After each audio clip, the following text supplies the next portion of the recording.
Bonjour à tous, je suis Olivier Lefebvre, l'inspecteur municipal à la municipalité de Sainte-Marie-Madeleine. L'objectif de cette vidéo est de vulgariser un projet de règlement pour le conseil municipal, puisque les mesures d'urgence font en sorte que le conseil doit toujours se tenir à huis clos. Il s'agit donc du projet de règlement numéro 21529 sur l'occupation et l'entretien des bâtiments. Le but du règlement, c'est d'imposer un délai, de sévir et de rendre obligatoire des travaux de réfection, réparation et d'entretien sur des bâtiments en état de vetusté ou de délabrement. Les personnes touchées, c'est le présent règlement lie toute personne physique et toute personne morale de droit public ou de droit privé qui est le propriétaire du bâtiment visé. Le territoire touché, bien entendu, s'applique à la municipalité de la paroisse de Sainte-Marie-Madeleine. Aucune disposition du présent règlement ne peut avoir pour effet de soustraire une personne à l'application d'une loi ou d'un règlement du Canada ou du Québec ou d'un autre règlement municipal. Maintenant, pour la pain et le beurre, les normes applicables de l'article 7. À l'article 7.1, on mentionne tout d'abord la qualité structurale. Toutes les parties constituantes d'un bâtiment doivent être maintenues en bon état et doivent pouvoir remplir les fonctions pour lesquelles elles ont été conçues. Sans restreindre la généralité de ce qui précède, le propriétaire d'un bâtiment, que celui-ci soit principal ou accessoire, doit notamment s'assurer que, les points suivants, d'un entretien de toutes les parties constituantes du bâtiment afin d'offrir la solidité nécessaire pour résister aux différents éléments de la nature, de la conservation en bon état du bâtiment afin que celui-ci puisse servir à l'usage auquel il est destiné, de l'entretien adéquat du bâtiment de manière à ce qu'il ne paraisse pas délabré ou dans un état d'abandon, du maintien de tout bâtiment dans un état tel qui en assure sa conservation et évite qu'il se détériore, que le bâtiment ne porte pas atteinte à la sécurité des résidents ou du public en raison de l'utilisation qui en est faite ou de l'état dans lequel il se trouve. Ensuite, pour le prochain article, c'est la vétusté et le délabrement. Donc, sans restreindre à la généralité des éléments énoncés à l'article précédent, sont expressément prohibés et doivent être supprimés ou corrigés les points suivants. La présence d'une fissure sur une fondation mettant en péril ou en doute la solidité du bâtiment et continuité de la structure. Toute poutre tordue, solide, affaissée, moisissure et pourriture ou mur incliné. Toute partie d'un escalier incluant les marches endommagées ou affectées par la pourriture. Toute charpente ou structure d'un balcon, d'une galerie endommagée ou munie d'un garde-corps qui ne protège pas adéquatement les occupants. Les carreaux de fenêtres brisés. Toute gouttière affectée par la rouille ou la corrosion. Toute toiture dont le revêtement est absent en tout ou en partie ou endommagé tout simplement.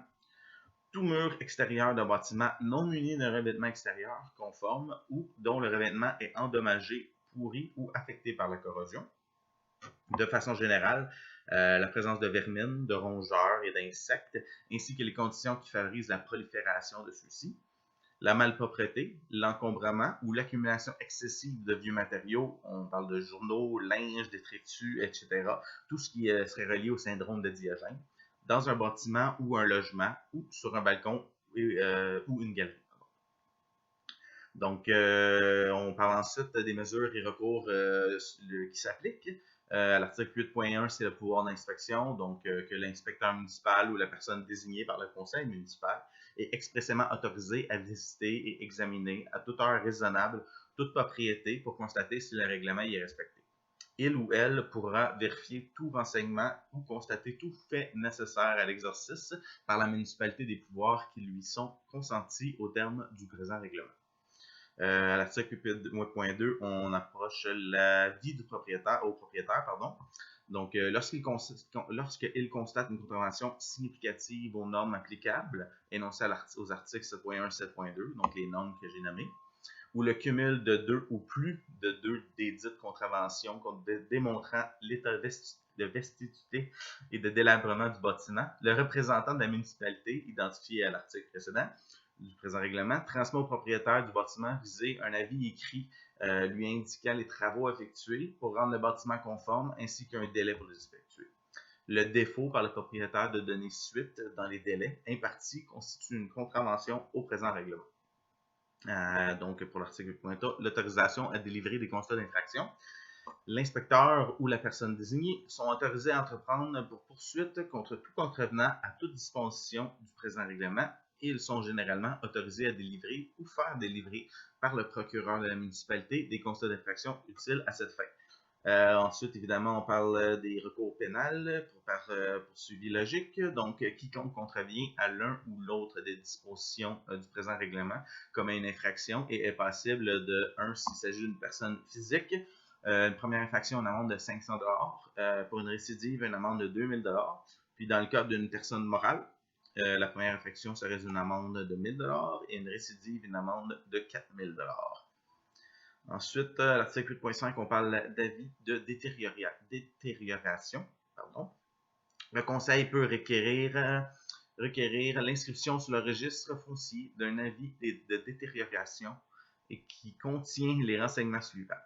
La désignation de l'immeuble concerné ainsi que le nom et adresse de son propriétaire, le nom de la municipalité et l'adresse de son bureau, ainsi que le titre, le numéro et la date de la résolution pour laquelle le conseil requiert l'inscription, le titre et le numéro du règlement pris en vertu du premier alinéa de l'article 145.41, une description des travaux effectués.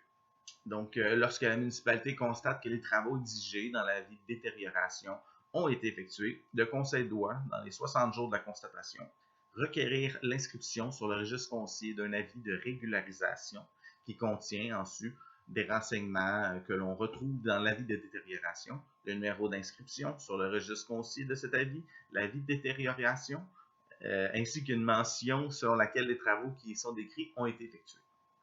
La municipalité doit, dans les 20 jours, notifier l'inscription de tout avis de détérioration, de régularisation au propriétaire de l'immeuble, ainsi qu'à tout titulaire d'un droit réel inscrit sur le registre foncier à l'égard de cet immeuble.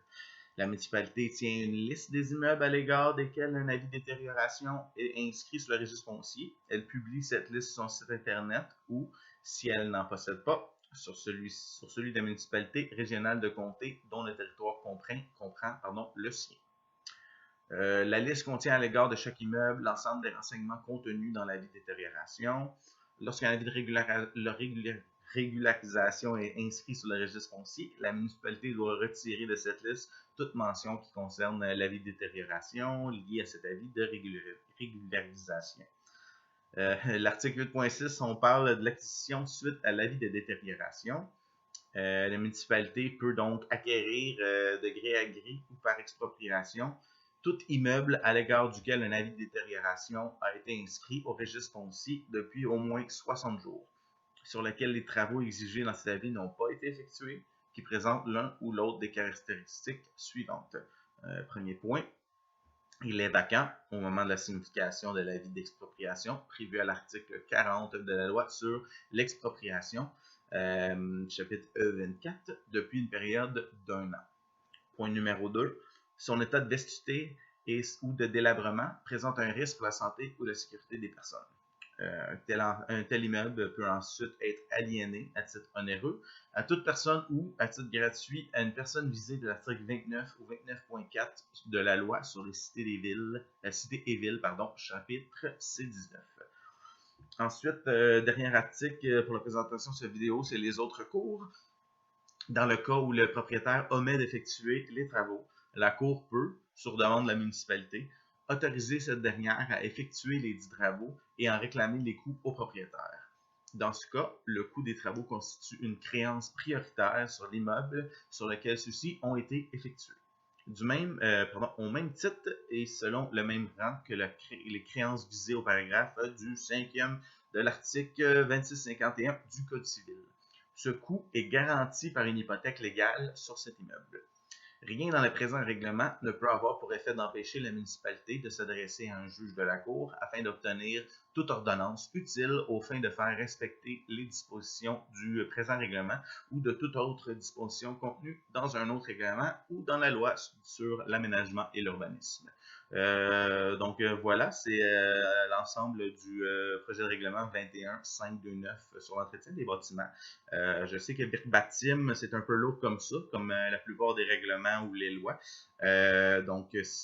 N'hésitez pas à me contacter par courriel ou par téléphone si vous avez des questions ou vous désirez simplement avoir davantage de détails sur le règlement en question. Ça va me faire plaisir de vous y répondre et de vous vous guider du mieux de mon pouvoir afin de mieux comprendre le règlement ou plutôt le projet de règlement. Vous pouvez donc me rejoindre par courriel urbanisme@commercial Sainte-Marie-Madeleine STE Marie-Madeleine collé.qc.ca ou par téléphone 450-795-6272 poste 105. Merci et bonne journée.